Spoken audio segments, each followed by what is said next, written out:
اگر کسی مرد نے عورت سے کہا کہ میں نے کئی مرتبہ طلاق دی، یہ لفظ استعمال کیا، تو اس لفظ کے استعمال سے شرعی حکم کیا ہے؟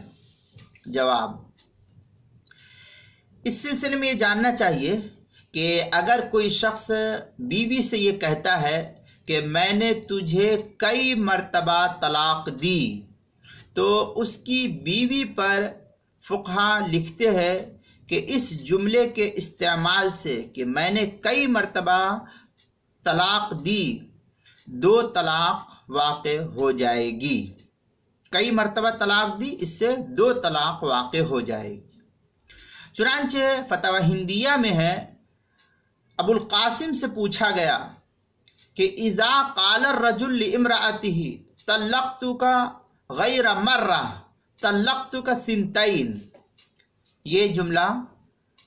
قال ابو القاسم الصفار اذا قال الرجل لامرأته طلقتک غیر مرہ،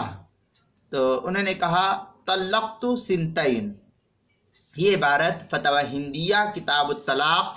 الباب الثانی فی ایقاع الطلاق، پہلی جلد 356 صفحہ، اور اسی طریقے سے زکریا بک ڈیپو دیوبند کا جو چھپا ہوا ہے اس کی پہلی جلد 306 صفحہ، فتاوی تاتار خانیہ جو زکریا بک ڈیپو دیوبند کا ہندی نسخہ ہے اس کی چوتھی جلد 428 صفحہ، مسئلہ نمبر 6093، اور کتاب المسائل کی 5ویں جلد صفحہ 97 پر بھی اس کو نقل کیا ہے۔ ان مذکورہ کتابوں کے اندر اس مسئلے کی تفصیل موجود ہے، وہاں اس مسئلے کی تفصیل دیکھ سکتے ہیں۔